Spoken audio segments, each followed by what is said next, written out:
1절에서 4절까지만 교독하고 또 나머지 말씀들은 설교 중간중간에 한번 보도록 하겠습니다. 1절에서 4절까지만 교독합니다.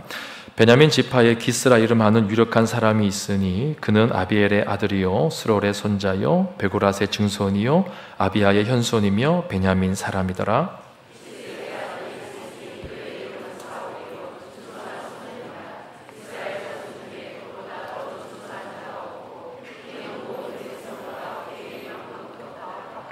사울의 아버지 기스가 암나기들을 잃고 그의 아들 사울에게 이르되 너는 일어나 한 사환을 데리고 가서 암나기들을 찾으라 하매 그가 에브라임 산지와 살리사 땅으로 두루다녀 보았으나 찾지 못하고 사할림 땅으로 두루다녀 보았으나 그곳에는 없었고 베냐민 사람의 땅으로 두루다녀 보았으나 찾지 못하니라. 아멘.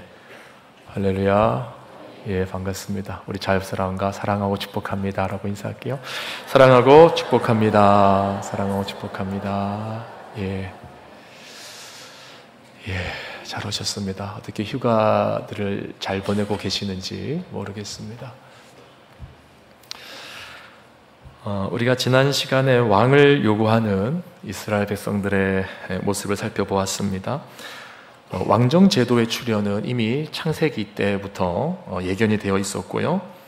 또 신명기에서도 모세를 통해 직접 거론된 바가 있었는데 문제는 지금 이스라엘 백성들이 다른 나라와 구별이 되는 선민으로서의 모습을 유지하려고 하는 것이 아니라, 무슨 말이냐면 하나님께서 이스라엘 백성들을 선택하신 이유는 온 열방 가운데서 하나님을 잘 섬기는 백성으로서의 샘플을 삼기 위해서 이스라엘 백성들을 선택하셨다는 말이죠. 그게 선민이라는 뜻입니다. 선택받은 백성.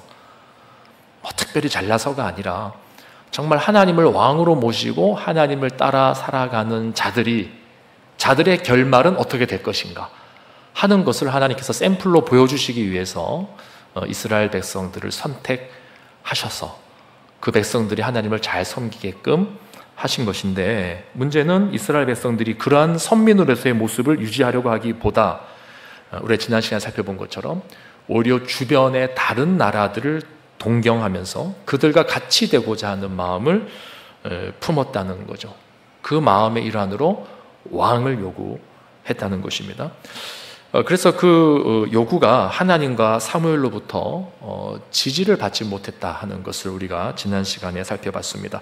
하나님께서 뭐라고 말씀하시냐면 8장 7절에서 이렇게 말씀하시죠.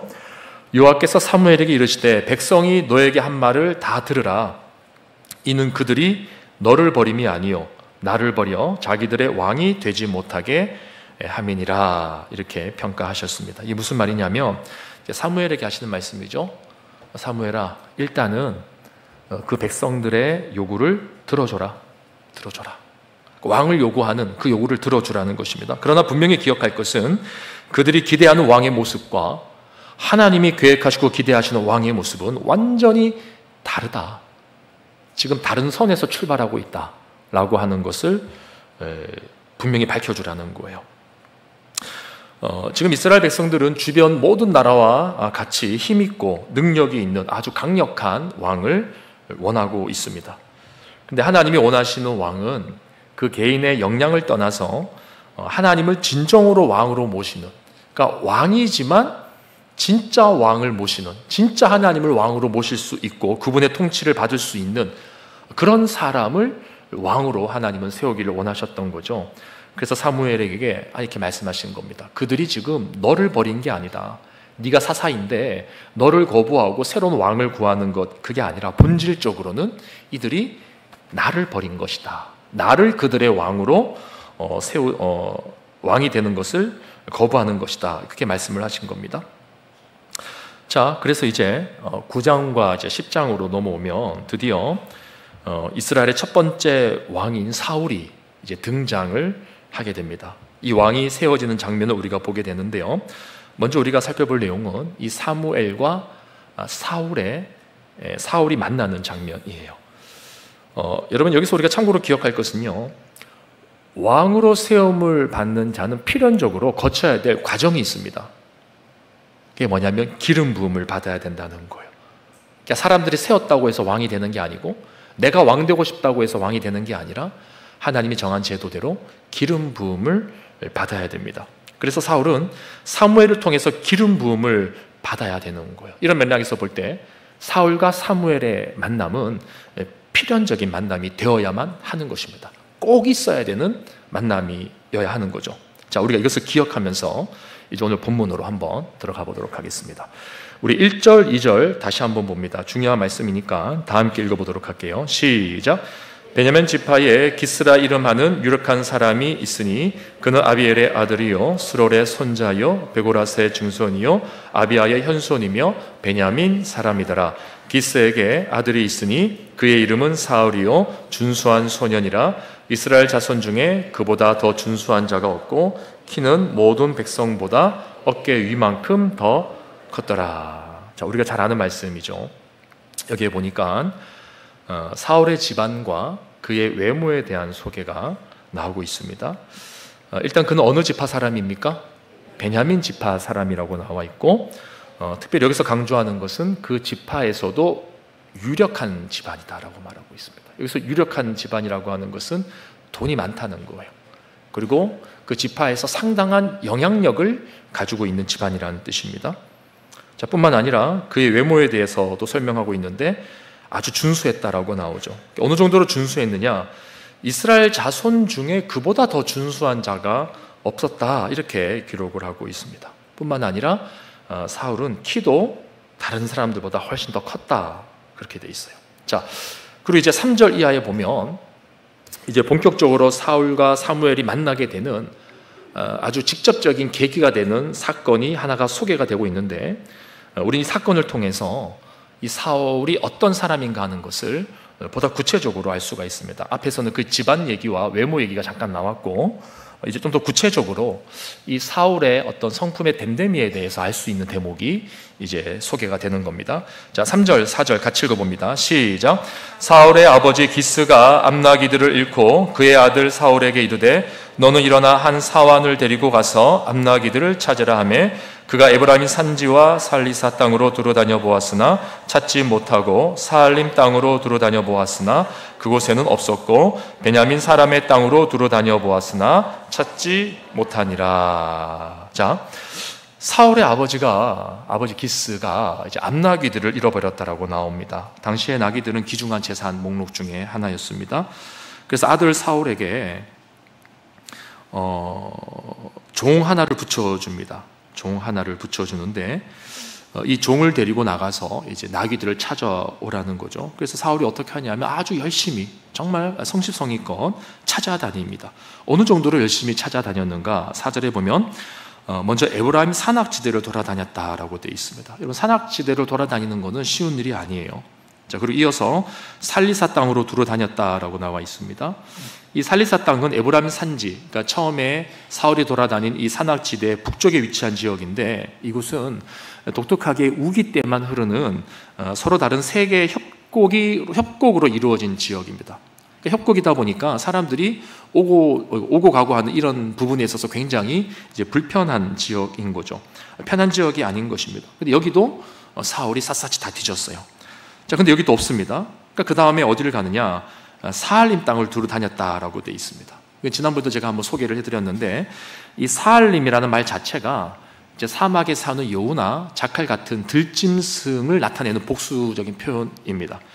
그러니까 이곳이 이제 이런 들짐승들이 이제 모여 사는 아주 황무지나 사막과 같은 인적이 드문 이제 그런 지역으로 추정이 될 수가 있는 거죠. 근데 이곳까지도 가서 사울이 열심히 이제 뒤진 겁니다.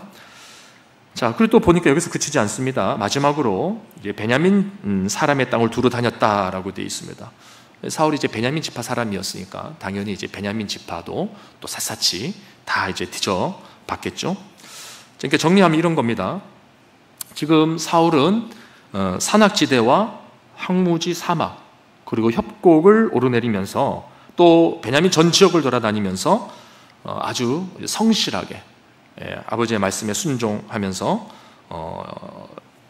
나귀들을 찾아다니는 그런 착한 아들의 모습을 우리에게 보여주고 있다는 거죠. 자, 그리고 5절 또 볼까요? 5절에 보면 그들이 숲 땅에 이른 때에 사울이 함께 가던 사온에게 이르되 뭐라고 돼 있습니까? 돌아가자. 내 아버지께서 암나기 생각은 고사하고 우리를 위하여 걱정하실까 두려워하노라. 이렇게 되어 있습니다. 그러니까 이것은 사울이 평소에 아버지의 마음까지도 헤아릴 수 있는 아주 성숙한 성품을 지닌 자였다는 것을 알 수 있는 대목인 거예요. 여러분, 지금 이제 사울이 이때의 나이가 이제 본문에 보면은 뭐 아주 장성한 어른이 아닙니다. 어떤 소년과 같은 좀 젊은 청년 정도의 어떤 그런 수준밖에 되지 않은 때예요. 근데 이때 온 사방을 다 돌아다니면서 마지막에 문득 드는 생각이 뭐냐면, 야, 이러다가 아버지가 우리 걱정하시겠다, 이런 생각을 하는 겁니다. 여러분, 보통 이 나이 또래 사내들은 이런 생각 하지 않습니다. 저희도 사춘기 아이를 키우고 있지만 일단 집을 나가면 소식이 없어요. 소식이 없습니다. 예, 엄마만 막 애달픈 거예요. 언제 오나, 연락이 안 되지. 예. 일단 집 나가면 집 생각은 까맣게 이제 잊어버리는 게 이때의 나이인데, 사울은 이것까지도 다 고려하면서 아버지의 마음을 헤아릴 줄 아는 아주 속이 좀 깊은 청년이었다는 것을 우리가 알 수가 있는 것입니다. 자, 그럼 여러분 한번 생각해 볼까요? 이런 아들을 갖고 싶지 않으십니까? 이런 아들을 사이로 맞아들이고 싶지 않으세요? 집안 좋죠, 외모도 아주 준수하죠, 부모님께 순종 잘하죠, 맡은 일에 꽤 안 부리고 최선을 다해서 일을 감당하고 있죠, 또 부모님의 마음까지도 헤아릴 줄 알죠. 이런 사람 사이로 맞이하고 싶지 않습니까? 이런 아들 하나쯤 있으면 좋지 않겠어요? 1부 때 질문을 하니까 아들이 3명인 남자 집사님만 예 그러더라고요. 아마 평소 같으면 여러분들도 진지하게 아멘을 하셨을 텐데 섣불리 대답을 하지 못하시는 이유는 우리가 사울의 결말을 다 알고 있기 때문이죠. 그렇죠? 자, 이와 같은 사울의 출중함이 주는 메시지에 대해서는 우리가 이따가 뒤에서 다시 한 번 더 좀 살펴보도록 하고요. 일단 본문 이야기가 시작됐으니까 이 이야기 어떻게 진행됐는지 한 번 더 좀 계속해서 보도록 하겠습니다. 자, 6절을 보시면 이제 집으로 돌아가자는 사울의 말에 사환이, 종이 이제 한 가지 제안을 합니다. 6절 다 함께 읽어보겠습니다. 시작. 그가 대답하되 보소서, 이 성읍에 반드시 다 응하나니 그리로 가사이다. 그가 혹 우리가 갈 길을 가르쳐 줄까 하나이다 하는지라. 자, 이게 무슨 말이냐면 이제부터 비로소 사무엘과 사울의 만남을 위한 길이 이제 열리기 시작하는 장면이라는 거예요. 그러니까 사울은 더 이상 나귀들을 찾지 못해서 어떻게 하려고 하느냐, 집으로 돌아가자 그럽니다. 이제 가자, 아버지 걱정하시겠다, 가자 이러고 있는데 이때 하인이 갑자기 이 성읍에 존경받는 하나님의 사람이 있습니다. 하나님의 사람. 이왕 여기까지 온 것, 그 사람한테 한번 물어나 봅시다. 여러분, 사실 우리가 입장을 바꿔놓고 생각해 보면 하인의 입장에서 볼 때는 그냥 집으로 돌아가는 게 더 편한 것 아닙니까? 지금 사울의 아버지 기스가 이 일을 누구에게 맡겼어요? 사울에게 맡겼습니까? 하인에게 맡겼습니까? 아들에게 맡겼잖아요. 그러니까 하인의 입장에서는 본인이 책임질 일도 아닌 거예요. 또 괜히 하나님의 사람을 굳이 만나보자고 먼저 제안하면서 일을 크게 벌릴 필요가 없는 것입니다. 그리고 또 그 사무엘을 또 만날 수 있다는 보장도 없잖아요. 여러분들 예를 들어서 우리 저희 목사님을 좀 보러 가자라고 급한 마음에 교회 왔는데 제가 교회에 있을지 없을지 모르잖아요. 알 수 없지 않습니까? 뿐만 아니라 7절, 8절을 보시면 이 종이 어떻게 행동하느냐, 자신이 가지고 있는 물질까지 쓰면서 사비까지 털면서 하나님의 사람을 꼭 한번 만나보자고 제안을 하고 있는데요. 7절, 8절 같이 읽어보겠습니다. 시작. 사울이 그의 사환에게 이르되 우리가 가면 그 사람에게 무엇을 드리겠느냐? 우리 주머니에 먹을 것이 다하였으니 하나님의 사람에게 드릴 예물이 없도다. 무엇이 있느냐 하니 사원이 사울에게 다시 대답하여 이르되 보소서, 내 손에 은 한 세겔의 4분의 1이 있으니 하나님의 사람에게 드려 우리 길을 가르쳐 달라 하겠나이다 하더라. 자, 여기 보면 이제 은 한 세겔의 4분의 1이라고 되어 있는데, 이제 세겔은 그 당시의 무게 단위입니다. 무게 단위이자 곧 화폐의 가치를 측정하는 단위가 됐어요. 은 한 세겔의 4분의 1은 학자들에 따라서 이게 이제 규정하는 범위가 다 다릅니다. 제가 찾아보니까 뭐 한 두세 달치의 일꾼의 품삯이라고 이렇게 아주 높은 금액으로 보는 사람도 있고, 그냥 일당에 이제 일꾼의 하루치 뭐 혹은 2, 3일치 그런 뭐 삭시다라고 이렇게 보는 사람도 있는데, 중요한 것은 여기에서 그 액수가 얼마냐 하는 것이 중요한 것이 아니라 지금 하인이 자신의 사비를 들여서까지 나귀 찾는 것을 포기하는 사울을 말리고 있다는 거죠. 여러분 좀 이상하지 않습니까? 주인이 종을 위해서 돈을 써야 되는 겁니까? 종이 주인을 위해서 돈을 써야 되는 겁니까? 주인이 무슨 일이 있을 때 돈을 이제 털어서 일을 진행시켜야 되는 거잖아요. 근데 지금 하인이 자신의 사비를 털어가면서까지 사울을 지금 이끌려고 한다는 거예요. 우리가 이 부분을 좀 주의 깊게 봐야 되는데요. 왜냐하면 자, 여러분 15절 16절 말씀을 볼게요. 15절 16절 같이 읽어봅니다. 사울이 시작.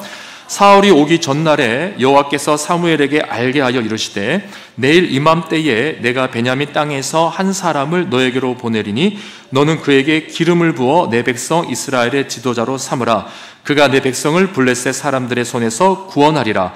내 백성의 부르짖음이 내게 상달되었으므로 내가 그들을 돌보았노라 하셨더니, 자, 이게 무슨 말이냐면 하나님이 이미 계획을 해놓으셨다는 겁니다.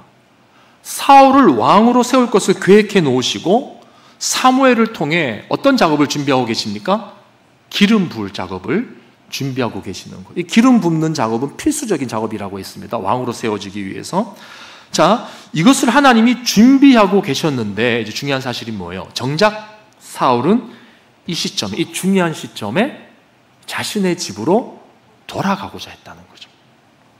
그런데 이때 하인이 등장해서 사울의 발걸음을 다시금 하나님의 섭리가 이루어지는 방향으로 돌이키고 있는 장면을 우리가 보고 있는 것입니다.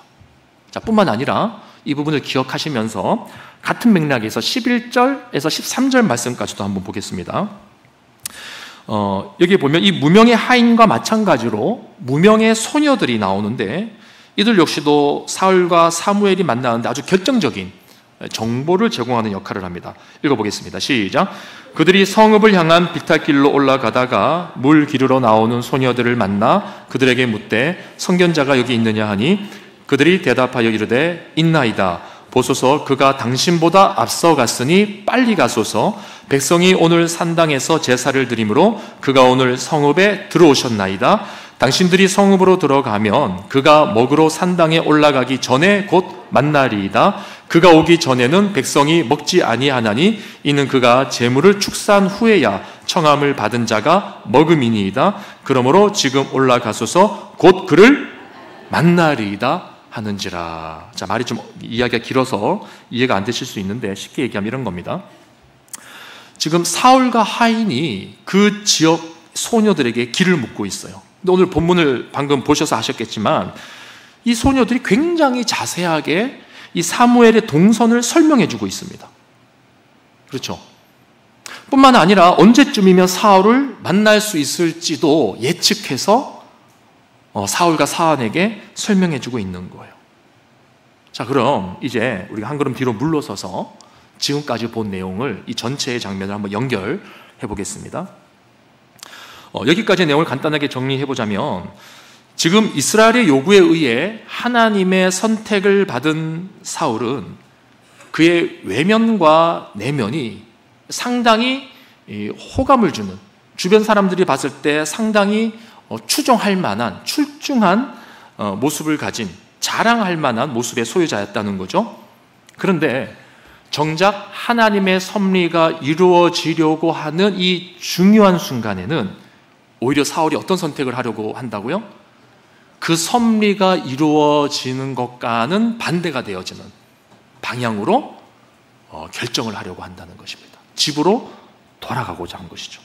그러나 또 하나님께서는 그럼에도 불구하고 자신의 목적과 계획을 따라서 무명의 하인과 무명의 소녀들을 통하여서 어떻게 보면은 필요 이상의 제안을 하시고 필요 이상의 친절함으로 필요 이상의 헌신으로 다시금 사울의 발걸음을 사무에게로 이어줄 수 있는 그런 방향으로 틀고 계시다는 겁니다.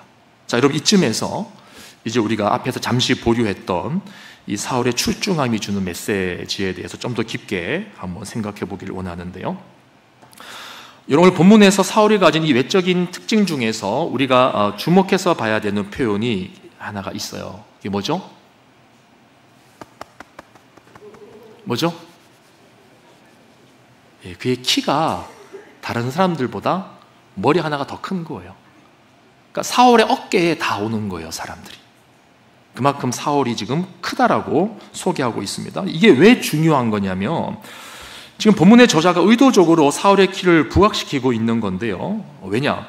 사실 성경에서 이스라엘 사람들을 상대로 외모로 칭찬할 때 그 키에 대해서 강조를 한 적이 성경에는 단 한 번도 없습니다.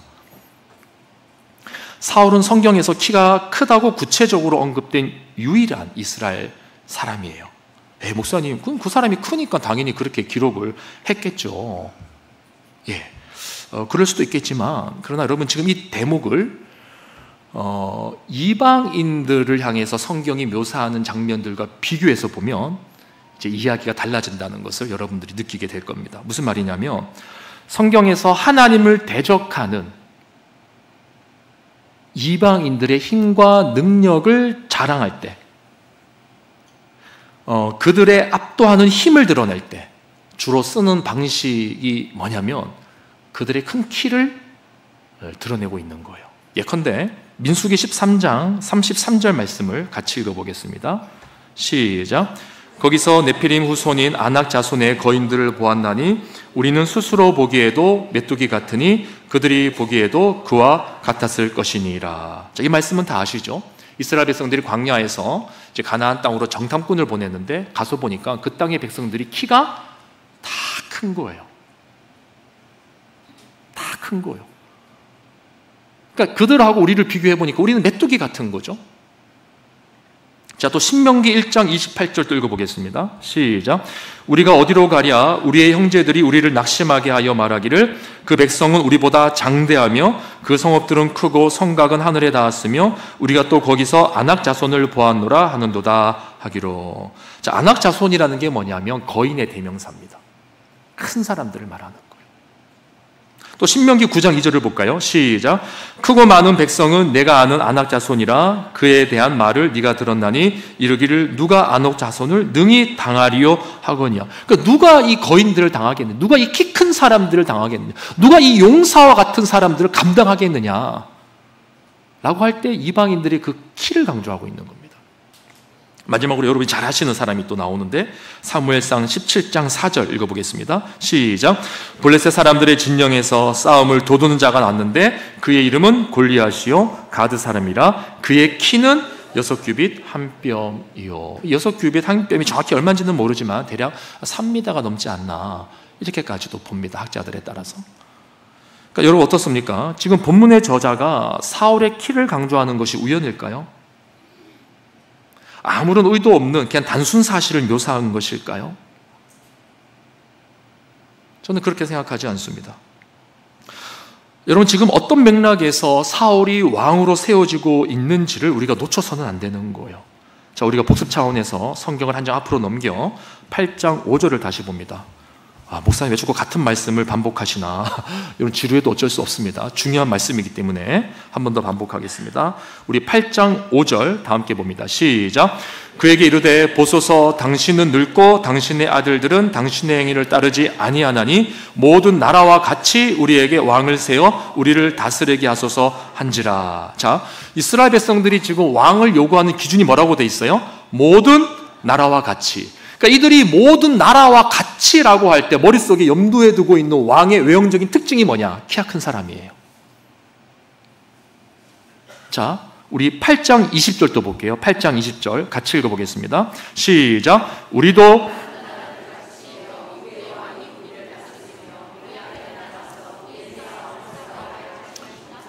자, 앞에서 너희들이 요구하는 그 왕에 대해서 하나님이 기뻐하지 않는다 라고 하나님과 사무엘이 말을 했음에도 불구하고 이스라엘 사람들은 아니다, 그래도 우리에게는 왕이 필요하다, 이런 이야기를 이어가거든요. 그게 지난 시간에 우리가 봤던 내용입니다.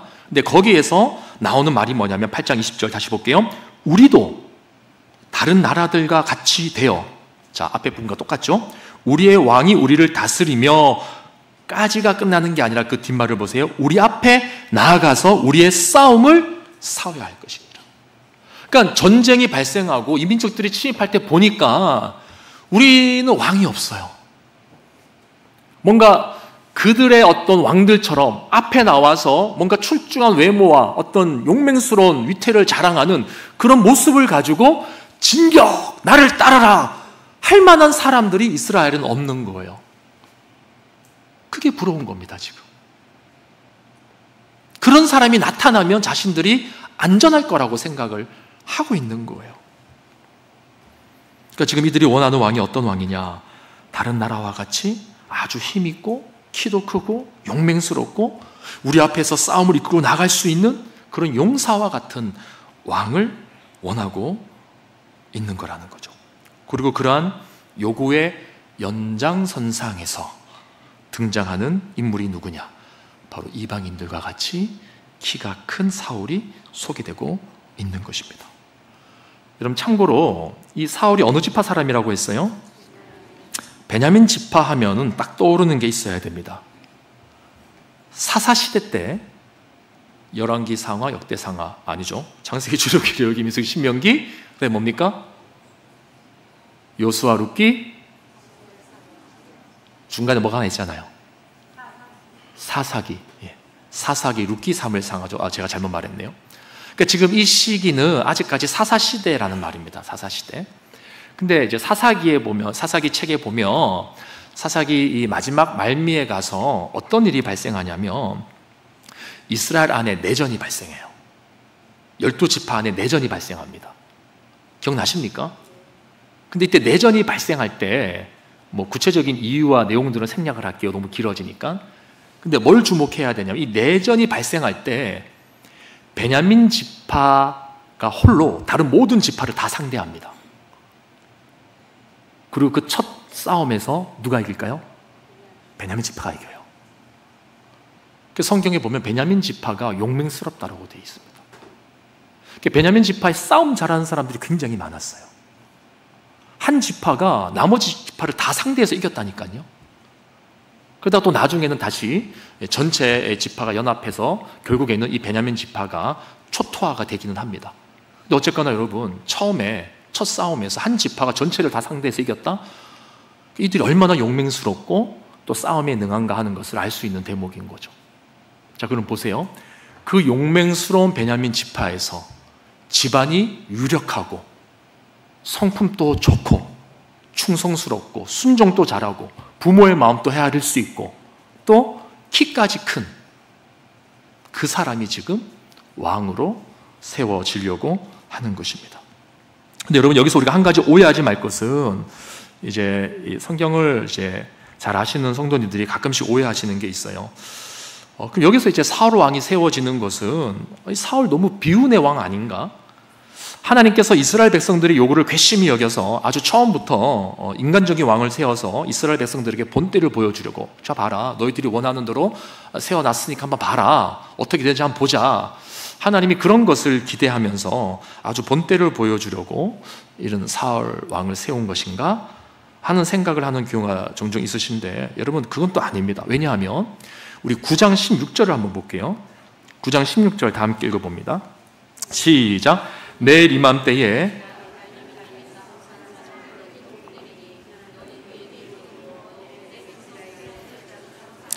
그가 내 백성을 블레셋 사람들의 손에서 구원하리라. 내 백성의 부르짖음이 내게 상달되었으므로 내가 그들을 돌보았노라 하셨더니. 자막이 없었습니다. 죄송합니다.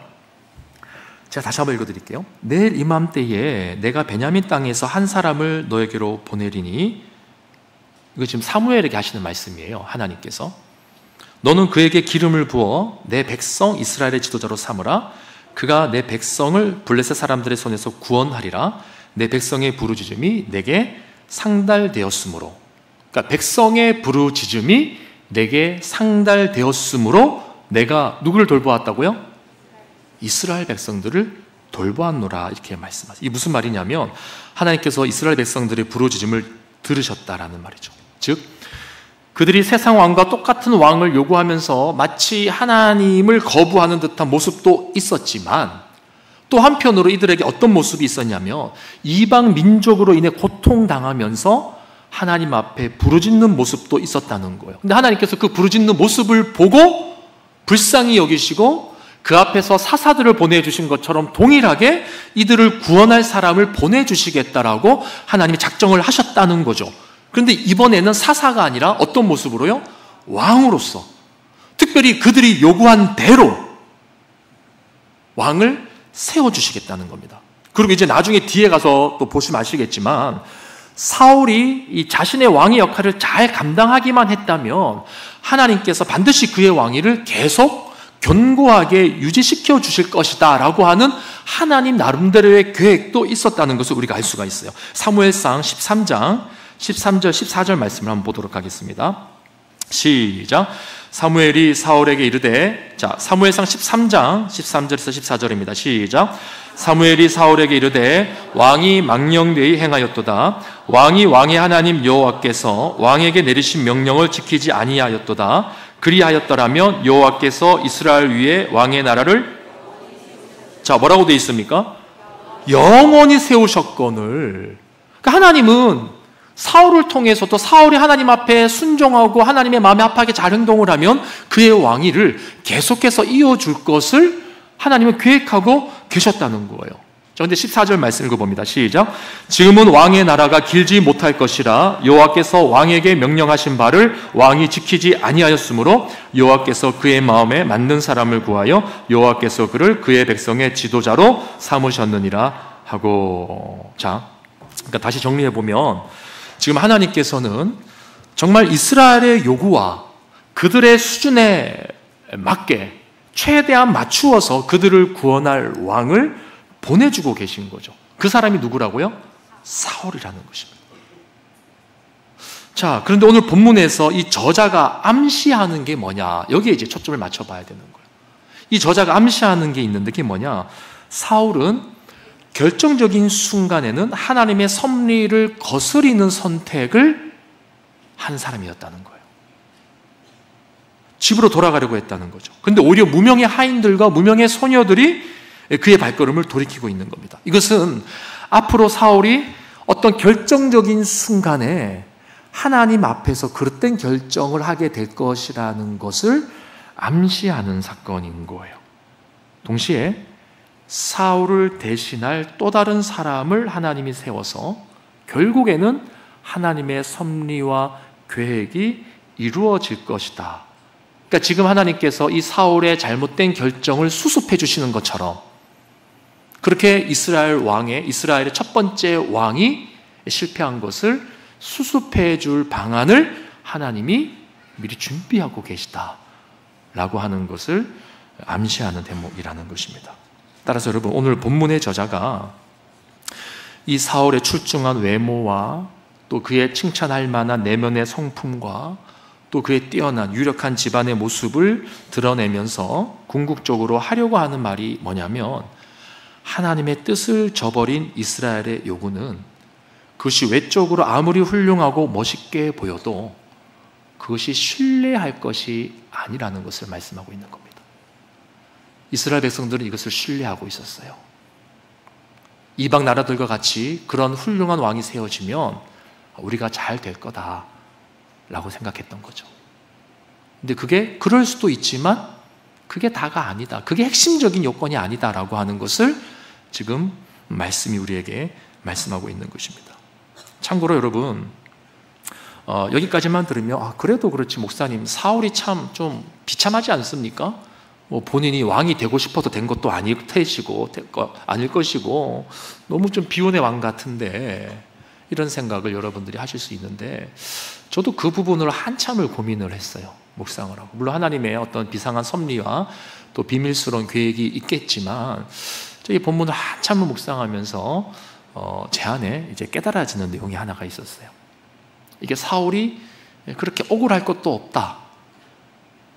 왜냐? 자, 여러분 사무엘상 8장으로 다시 넘어가 봅니다. 사무엘상 8장 1절에서 3절 말씀을 보시면 제가 빠르게 읽겠습니다. 사무엘이 늙음에 그의 아들들을 이스라엘 사사로 삼으니 장자의 이름은 요엘이요 차자의 이름은 아비아라. 그들이 브엘세바에서 사사가 되니라. 그의 아들들이 자기 아버지의 행위를 따르지 아니하고 이익을 따라 뇌물을 받고 판결을 굽게 하니라. 자, 그리고 나서 4절 다 함께 읽어봅니다. 시작. 자, 지금 누가 라마에 있는 사무엘에게 나갔습니까? 이스라엘의 모든 장로라고 했어요. 이 말은 각 지파별로 대표단들이 꾸려져서 나갔다는 것입니다. 자, 그럼 아까 전에 베냐민 지파 이야기를 하면서 베냐민 지파가 사사기 말미에 가서 어떻게 됐다고 했습니까? 초토화가 되었다고 했죠. 그때 살아남은 남자들의 수가 몇 명으로 기록되는지 아십니까? 600명이에요. 완전 초토화가 돼버린 거예요. 근데 오늘 본문에 보니까 누구의 집안의 이야기가 나오는 겁니까? 사울의 집안. 그러니까 사울의 집안은 그 상황 속에서 살아남은 집안이에요. 그리고 유력한 집안입니다. 그리고 오늘 본문 1절을 보시면 특이한 점이 하나가 있는데, 여러분 성경에서는 웬만하면 족보를 소개할 때 아무리 유력한 집안이라고 그래도 6대 이상 기록하는 경우가 거의 없어요. 사무엘상 처음에 엘가나의 집안을 기록할 때 그렇게 한번 기록이 됐고요. 웬만해서는 한 3대, 4대 정도면 끝이 납니다. 소개할 때. 근데 오늘 본문을 보면 사울의 집안이 사울을 포함해서 6대까지 기록이 돼요. 그만큼 사울의 집안이 그 베냐민 지파에서 유력한 집안이고 아주 영향력이 있는 집안이라는 것입니다. 그런데 사람들이 많은 가운데 유력한 집안이었다고 하면 이 중에 그 지파를 대표하는 장로들이 나왔을 수도 있고 안 나왔을 수도 있고 이렇게 생각해 볼 수 있는데, 지금 몇 명이 남아있다고요? 600명이 남아있는 상황이에요. 사사기 말미에서. 그럼 사사기 말미에서 오늘 이 본문까지 시간이 좀 흘렀다고 해도 베냐민 지파 사람들은 그렇게 많지가 않은 겁니다. 근데 거기에서 아주 유력한 집안이 사울의 집안인 거죠. 그러면 다시 8장으로 돌아와서 이스라엘의 모든 장로들이 사무엘에게 와서 우리에게 다른 나라와 같은 왕을 주십시오라고 하는 그 장로 대표단들 안에 사울의 집안의 어른들이 없었을까요? 저는 반드시 있었을 거라고 봅니다. 빠졌을 수가 없어요. 그들이 요구한 겁니다. 그들의 요구의 결정체가 누구였는가? 사무엘과 같은 모습을 갖고 있는 사람이었다는 거죠.